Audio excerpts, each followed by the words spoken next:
నమస్కారం focus TV news కి స్వాగతం. హెడ్లైన్ చూద్దాం.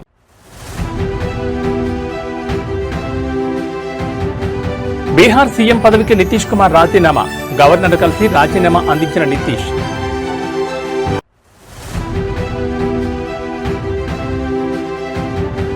సౌదీ అరేబియాలో భారత యాత్రికుల బస్సుకు ప్రమాదం.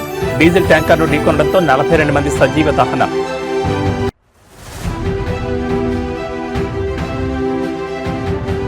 ఐబొమ్మ రవి వద్ద 50 లక్షల మంది డేటా ఉంది. 20 కోట్లు సంపాదించాడని సిపి సజ్జనార్ వెల్లడి.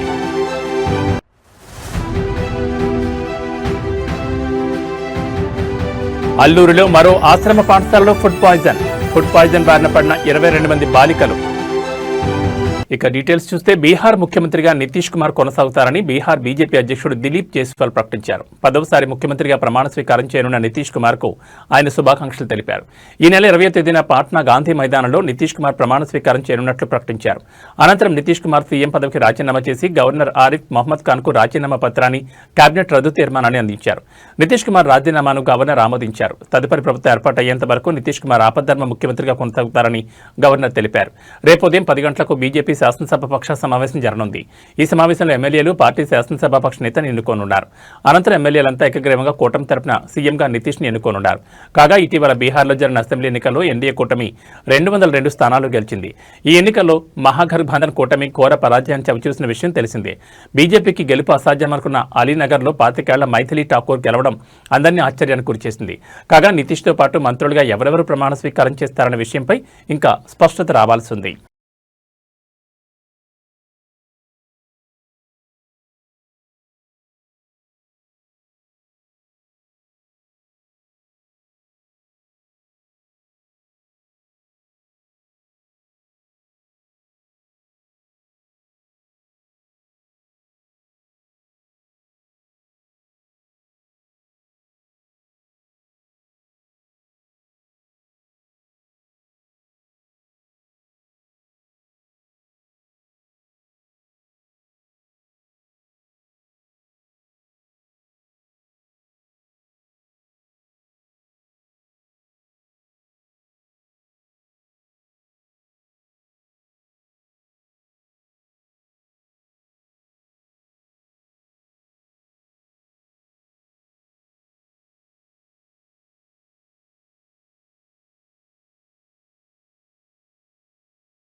సౌదీ అరేబియాలో జరిగిన ఘోర రోడ్డు ప్రమాదంలో 42 మంది భారత యాత్రికులు ప్రాణాలు కోల్పోయారు. యాత్రికులతో ప్రయాణిస్తున్న బస్సును డీజిల్ ట్యాంకర్ ఢీకొట్టడంతో మంటలు చెలరేగి వారంతా సజీవ దహనమయ్యారు.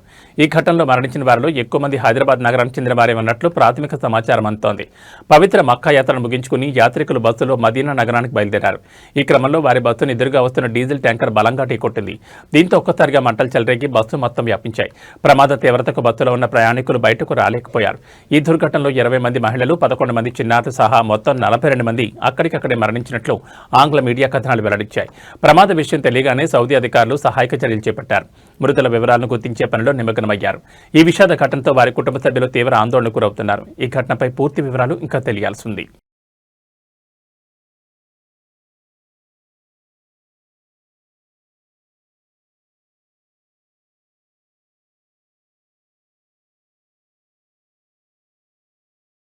తెలుగు సినీ పరిశ్రమకు వేల కోట్ల నష్టం కలిగిస్తున్న ఐబొమ్మ పైరసీ వెబ్సైట్ కేసులో ప్రధాన సూత్రధారి ఇమ్మడి రవిని అరెస్ట్ చేసినట్లు హైదరాబాద్ నగర పోలీస్ కమిషనర్ సిపి సజ్జనార్ వెల్లడించారు. ఈ కేసులో ఆయన విస్తుపోయే నిజాలను మీడియా ముందుంచారు. ఈ రోజు కమాండ్ కంట్రోల్ సెంటర్లో చిరంజీవి, నాగార్జున, దర్శకుడు రాజమౌళి, నిర్మాత దిల్రాజ్ తదితరులు సిపి సజ్జనార్తో భేటీ అయ్యారు. ఐబొమ్మ నిర్వాహకుని పట్టుకున్నందుకు సైబర్ క్రైమ్ పోలీసులను వారు అభినందించారు. ఈ భేటీ అనంతరం సిపి సజ్జనార్ మీడియాతో మాట్లాడుతూ పైరసీ దేశవ్యాప్తంగా సినీ పరిశ్రమ దెబ్బతీస్తోందని ఆవేదన వ్యక్తం చేశారు. ప్రధాన సూత్రధారి ఇమ్మడి రవిని ఎట్టకేలకు అరెస్ట్ చేశాం. బాలీవుడ్, టాలీవుడ్ చెందిన వేలాది సినిమాలను ఇతను పైరసీ చేశాడు. పైరసీ ద్వారా సుమారు 20 కోట్లు సంపాదించినట్లు ఒప్పుకున్నాడు. అతని నుంచి 3 కోట్లు స్వాధీనం చేసుకున్నామని తెలిపారు. రవి వద్ద సుమారు 50 లక్షల మంది సబ్స్క్రైబర్ల డేటా ఉందని, ఈ డేటాను దుర్వినియోగం చేసే ప్రమాదం కూడా ఉందని సజ్జనార్ హెచ్చరించారు. పైరసీ వెబ్సైట్ల ముసుగులో బెట్టింగ్ యాప్లను కూడా ప్రమోట్ చేశారని, దీనివల్ల ఎంతో మంది యువకులు ప్రాణాలు తీసుకుని తల్లిదండ్రులకు కడుపుకోత మిగిల్చారని అన్నారు. ఒక వెబ్సైట్ను బ్లాక్ చేస్తే మరో దాన్ని సృష్టిస్తూ రవి మొత్తం 65 మిర్రర్ వెబ్సైట్లను నడిపినట్లు గుర్తించారు. ఇమ్మడి రవికి ముందు నుంచే నేర చరిత్ర ఉందని, మహారాష్ట్రలో ప్రహ్లాద్ పేరుతో నకిలీ డ్రైవింగ్ లైసెన్స్, పాన్ కార్డు సృష్టించాడని సజ్జనార్ తెలిపారు. కరేబియన్ దీవుల్లో పౌరసత్వం కూడా తీసుకున్నాడని, అమెరికా, నెదర్లాండ్స్లో సర్వర్లు ఏర్పాటు చేసి ఈ పైరసీ సామ్రాజ్యాన్ని నడిపాడని వివరించారు. ఈ కేసులో గతంలోనే దుద్దెల శివరాజ్, ప్రశాంత్ అనే ఇద్దరిని అరెస్ట్ చేశామని, రవిపై ఐటీ, కాపీరైట్ చట్టాల కింద మొత్తం 5 కేసులు నమోదు చేసినట్లు వెల్లడించారు. ఈ ఒక వెబ్సైట్ ఒకటి బ్లాక్ చేస్తే ఆయన మళ్ళీ ఇంకోటి మిర్రర్ చేస్తూ దాదాపు 65 మిర్రర్ వెబ్సైట్స్ ని ఆయన రన్ చేసేవాడు. ఆయన ఒక మొత్తం ఆయనని ఇన్వెస్టిగేట్ చేసిన తర్వాత ఆయన దగ్గర ఉన్న హార్డ్ డిస్క్ అంతా రికవర్ చేసిన తర్వాత దాదాపు 21,000 సినిమాస్ ఆయన హార్డ్ డిస్క్ లో పెట్టడం జరిగింది. మొత్తము పాత ఫిలిమ్స్ అయిన గాడ్ ఫాదర్, మీ అందరు కూడా తెలుసు, చారిత్రాత్మక ఐతిహాసిక ఫిలిం అయిన గాడ్ ఫాదర్, అంటే 1972లో ప్రొడ్యూస్ అయిన ఆ మూవీ నుంచి మొన్న వచ్చిన ఓజీ మూవీ దాకా కూడా ఆయన దగ్గర ఈ ఒక్క హార్డ్ డిస్క్ లో ఉండడం మనము చూశాను. మొత్తము బాలీవుడ్, టాలీవుడ్ అందరు కూడా ఈయన చాలా మూవీస్ ఆయన దగ్గర ఉంది, చాలా నష్టం జరుగుతుంది. అదేవిధంగా ఆయన ఇప్పటిదాకా ఒక 20 crores సంపాదన చేశారని చెప్పి ఆయన వెల్లడించారు. మనం దాంట్లో 3 కోట్ల రూపాయలు మనము సీజ్ చేయడం జరిగింది. అది ఇంకా మనం ఆయన ఫైనాన్షియల్ డీటెయిల్స్, ఆయన మనీ లాండరింగ్ ప్లస్ ఏం చేశారు, ఎక్కడెక్కడ చేశారు, ఈ ర్యాకెట్ లో మొత్తం ఏముందని తెలుసుకోవడానికి ఆయన పోలీస్ కస్టడీ కూడా మనం అడగడం జరిగింది. అది వచ్చిన తర్వాత కూడా ఇంకా మనము ఆయన దగ్గర ఉన్న విషయపైన మనం రాపట్టుకోవడానికి మా వంతు కృషి చేయడం జరుగుతుంది. మొత్తం ఈ కేసెస్ పైన కూడా, ఎందుకంటే ఇది ఇంటర్నేషనల్ లింక్స్ ఉంది, ఇంటర్నేషనల్ నుంచి అక్కడ వేరే దగ్గర నుంచి కూడా ఆయన ఆపరేట్ చేయడం జరుగుతుంది. సో ఆయన దగ్గర నుంచి కూడా మనము ఇన్ఫర్మేషన్ రాపట్టుకోవాలి. అందుకు మనము సిబిఐ మళ్ళీ ఎన్ఫోర్స్మెంట్ డైరెక్టర్ అధికారులను కూడా మనము అప్రమత్తం చేయడం జరుగుతుంది. అక్కడ కూడా మనం సేకరించిన ఇన్ఫర్మేషన్ పెట్టుకొని అంతా ఇప్పుడు ఆయన అక్కడ మహారాష్ట్రలో డ్రైవింగ్ లైసెన్స్ తీసుకున్నారు. ప్రహ్లాద్ కుమార్ వెల్లెల్లా అని చెప్పి ఆ పేరుతోనే ఆయన ఎస్ టేకన్ డ్రైవింగ్ లైసెన్స్, అదేవిధంగా పాన్ కార్డు కూడా అదే పేరుతోని తీసుకోవడం జరిగింది. ప్రహ్లాద్ కుమార్ వెల్లెల్లా, సన్ ఆఫ్ నరసింహ వెల్లెల్లా అని చెప్పి కూడా ఆయన ఈ ఒక లైసెన్సెస్, పాన్ కార్డ్స్ కూడా తీసుకోవడం జరిగింది. ఇక్కడ కూడా మన దగ్గర కూడా సేమ్ మన ఆంధ్రప్రదేశ్ ట్రాన్స్పోర్ట్ డిపార్ట్మెంట్ కూడా లైసెన్స్ తీసుకోవడం జరిగింది. సో ఇట్లానే ఫస్ట్ నుంచే ఆ ఒక్క క్రిమినల్ మెంట్ ఆఫ్ మైండ్ ఉండడంతోనే ఈ అంతా లోతుగా టెక్నాలజీ యూజ్ చేసుకుంటూ ఈ పైరసీ లో ఇన్వాల్వ్ కావడం జరిగింది. ఎప్పుడు పోలీస్ అనే వెంబడబడినారు, ఎప్పుడు ఫిలిం ఇండస్ట్రీ అప్రమత్తం అయింది. ఆయన ఉన్న మన ఇండియన్ సిటిజన్షిప్ కూడా మనము ఆయన గివప్ చేసి ఆయన ఇప్పుడు ఈ Saint Kitts and navies country ఒక సిటిజన్షిప్ కూడా తీసుకున్నారని. Saint Kitts and navies country, Caribbean islands లో ఉన్న ఈ ఒక్క కంట్రీని ఆయన తీసుకున్నారు.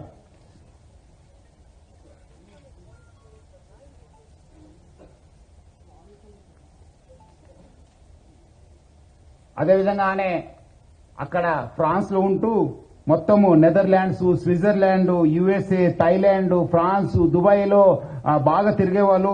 సో మొత్తం ఆయన ఈ ఒక్క వెబ్సైట్ డెవలప్మెంట్ లో, డిజైనింగ్ లో, హోస్టింగ్ లో చాలా అంటే చాలా ఎక్స్పర్ట్.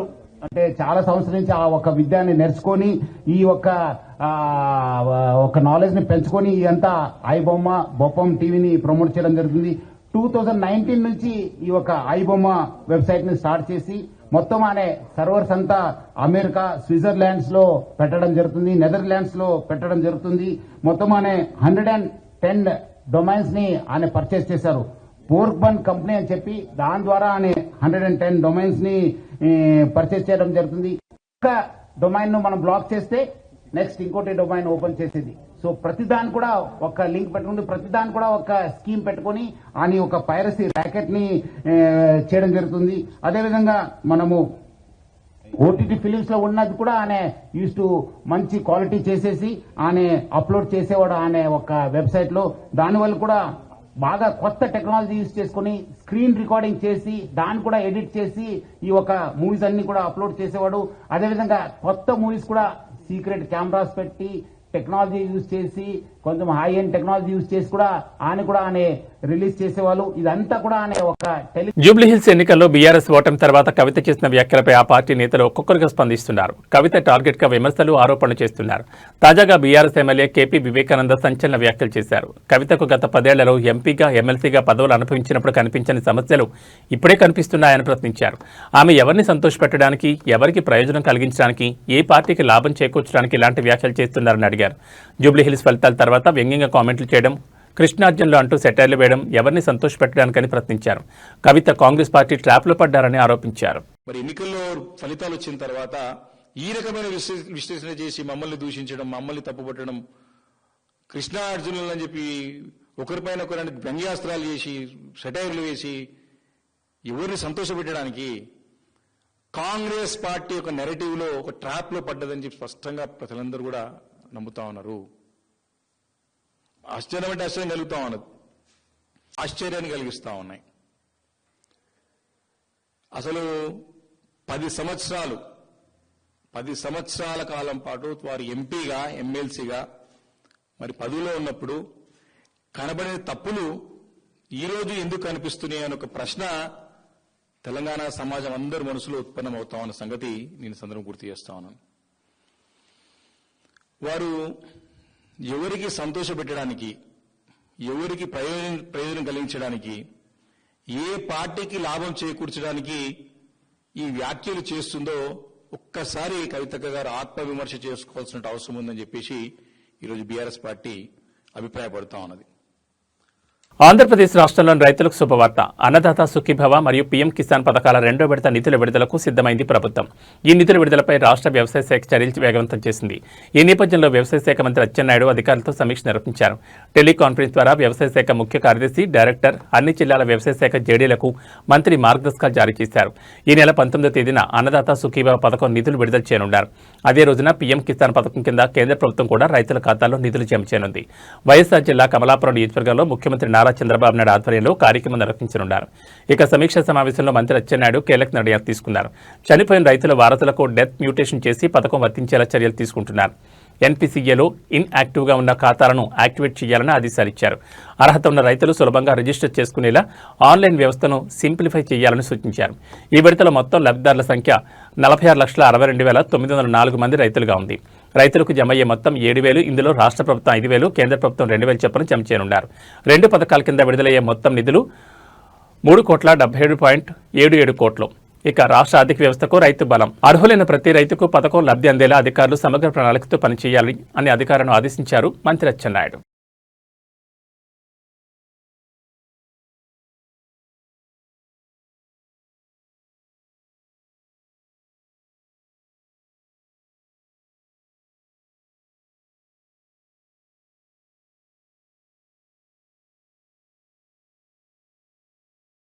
మద్యం కేసులో నిందితులైన చెవిరెడ్డి భాస్కర్ రెడ్డి, వెంకటేష్ నాయుడు బెయిల్ పిటిషన్ను విజయవాడ ఏసీబీ కోర్టు ఇవాళ విచారించింది. తదుపరి విచారణను రేపటికి వాయిదా వేసింది. ఈ కేసులో చెవిరెడ్డి భాస్కర్ రెడ్డి A38 కాగా వెంకటేష్ A34గా ఉన్నారు. గత ఎన్నికల సమయంలో మద్యం ముడుపుల సొమ్మును ఓటర్లకు పంచారనే ఆరోపణలతో వీరిపై కేసు నమోదైంది. ప్రస్తుతం నిందితులు విజయవాడ జిల్లా జైల్లో జ్యుడిషియల్ రిమాండ్ ఖైదీలుగా ఉన్నారు. గతంలో కూడా పలుమార్లు బెయిల్ కోసం నిందితులు ప్రయత్నించినప్పటికీ కోర్టు వాటిని తిరస్కరించింది. దీంతో మరోసారి నిందితులు బెయిల్ కోసం పిటిషన్ దాఖలు చేశారు.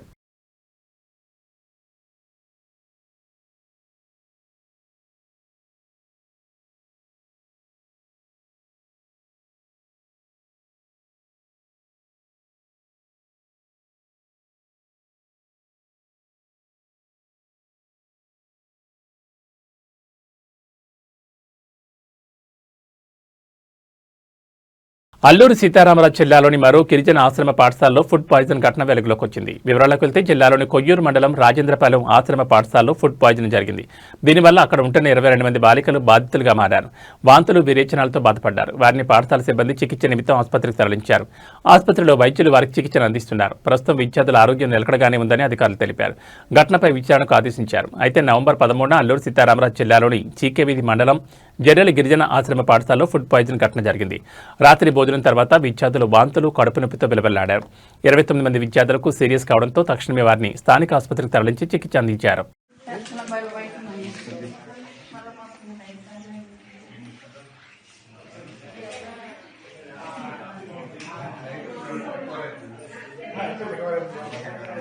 మీ అమ్మాయి కూడా ఉందా రాని ఈ అమ్మాయి లేదు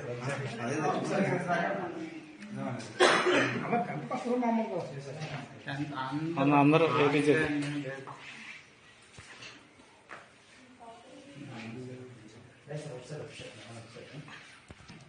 డిజిటల్ అరెస్ట్ మోసాలపై సినీ నటుడు నాగార్జున సంచలన విషయం వెల్లడించారు. తమ కుటుంబంలోనూ ఒకరు ఈ మోసగాల బారిన పడ్డారని, 2 రోజుల పాటు ఇంట్లోనే నిర్బంధానికి గురయ్యారని తెలిపారు.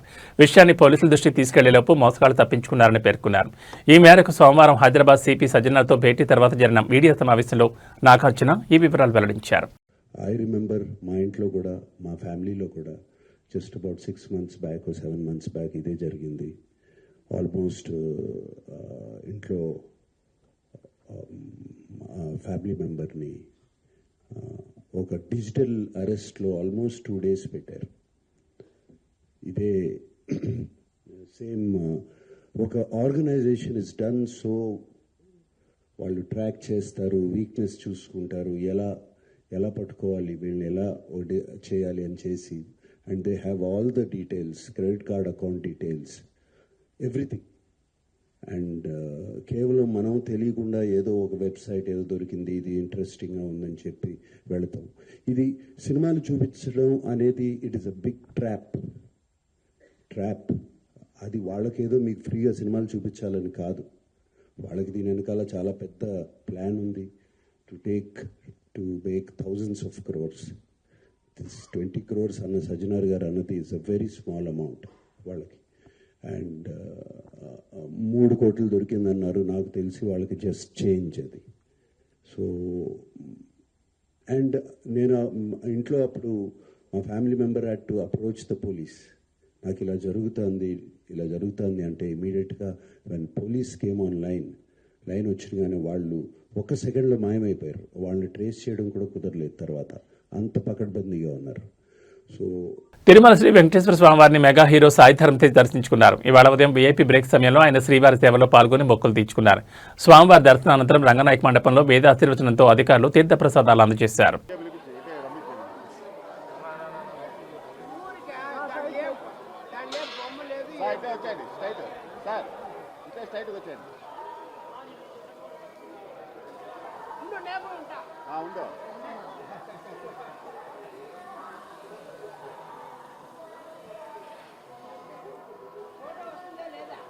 ఫోటో వస్తుంది, మీకు లేట్గా వస్తుంది. అమ్మా ఆశీర్వాదం పొందు. ఓకే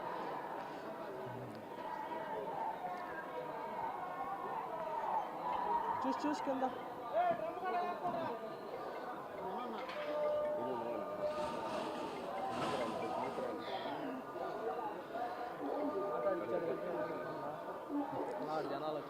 సార్ ఇదే పెట్టేద్దాం వయసు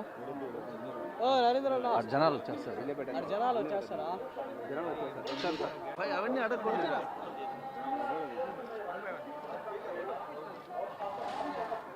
బాబా మీరంతా కొద్దిగా జరిగితే నేను తీసుకుంటాను.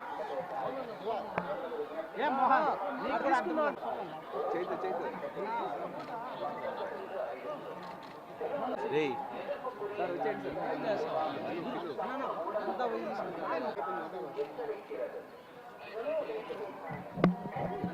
వచ్చాడు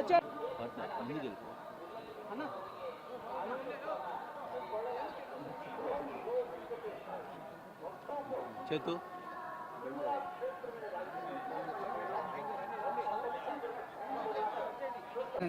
ఓకే సార్, మీరు కొంచెం సైడ్ రండి సార్.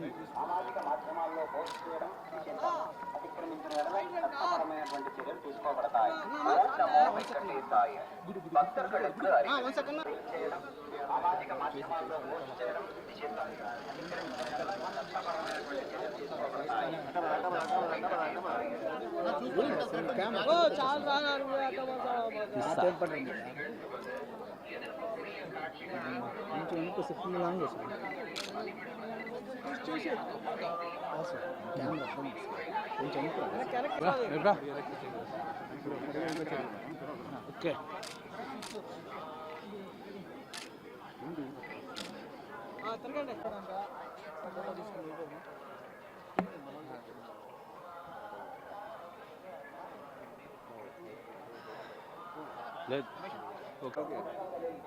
ఏం లేదండి, స్వామివారికి థ్యాంక్స్ చెప్తాను వచ్చానండి. ఆయన నాకు మంచి సినిమాలు ఇచ్చారు, మంచి లైఫ్ ఇచ్చారు. సో ఆయనకి థ్యాంక్స్ చెప్పుకుందాం వచ్చాను. ఆయనకి కృతజ్ఞతలు చెప్పుకొని మళ్ళీ మాకు మంచి జీవితం రావాలి అండ్ అలాగే కొత్త సంవత్సరం వస్తుంది. సో ఆయనకి బ్లెస్సింగ్స్ తీసుకుందాం వచ్చానండి. Thank you. నెక్స్ట్ ఇయర్ సంబర్లో ఏటిగట్టు సినిమా వస్తుందండి. దాంతో నెక్స్ట్ ఇయర్ ఉంటుంది కదండి. అదే నెక్స్ట్ ఇయర్ ఉంటుందండి. నెక్స్ట్ ఇయర్ కలియుగ ప్రత్యక్ష దైవం తిరుమల శ్రీ వెంకటేశ్వర స్వామివారిని ప్రేమంటే మూవీ టీం దర్శించుకున్నారు. వీఐపీ విరామ సమయంలో స్వామివారి సేవలో పాల్గొని మొక్కులు చెల్లించుకున్నారు. దర్శనానంతరం వీరికి రంగనాయకుల మండపంలో వేద పండితులు వేదాశీర్వచనం అందించగా ఆలయ అధికారులు తీర్థప్రసాదాలు అందించారు. ఇద్దరు పక్కన వచ్చాయండి. మేడం మీరు పక్కన వచ్చాయండి.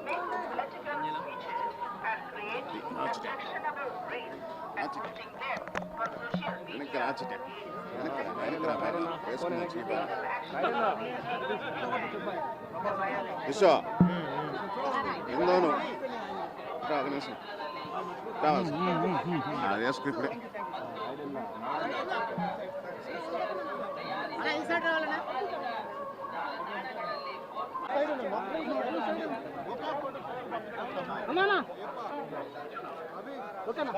తీసుకొచ్చాను సార్. స్ట్రైట్ సార్ సార్ అన్న ఒకసారి రా అన్న, చూడాలని ఉంది. ఒక్కసారి రా అన్న. మేడం సార్తో రండి.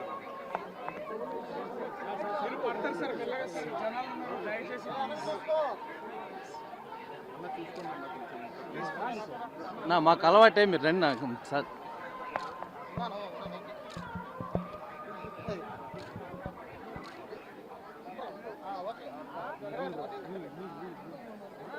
మేడం ముందుకు రండి. మేడం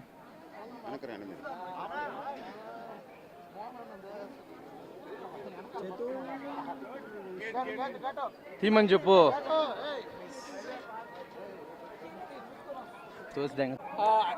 ప్రేమంటే సినిమా ప్రమోషన్స్ కానీ నిన్న తిరుపతి వచ్చాము.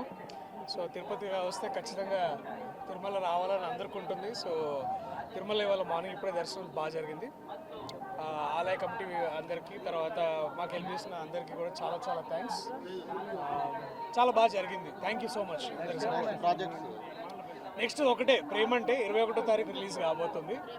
అన్ని తెలుగు రాష్ట్రాల్లో అలాగే ఓవర్సీస్ మొత్తం ప్రపంచవ్యాప్తంగా రిలీజ్ కాబోతుంది. సో స్వామి బ్లెస్సింగ్స్ ఎంత అవసరమో మీ బ్లెస్సింగ్స్ కూడా మాకు అంతే అవసరం. So thank you so much మాకు సపోర్ట్ చేస్తున్నానికి ఇప్పుడు దాకా. ఇక మీదలో కూడా మమ్మల్ని సపోర్ట్ చేస్తారని ఆశిస్తున్నాను. నవంబర్ మా మూవీ ప్రేమంటే రిలీజ్ అవుతుంది. ఒక మంచి ఫ్యామిలీ ఎంటర్టైనర్. చాలా సంతోషంగా ఉంది ఈరోజు ఇక్కడ తిరుపతికి. నేను ఆల్మోస్ట్ 15 years తర్వాత వస్తున్నాను. చాలా చాలా బ్లెస్డ్గా అనిపిస్తుంది. అందరూ చూడండి, ప్లీజ్ సపోర్ట్ చేయండి. Thank you. ఇవి ఈ బులెటిన్ విశేషాలు. మరో బులెటిన్లో మళ్ళీ కలుసుకుందాం. నమస్కారం.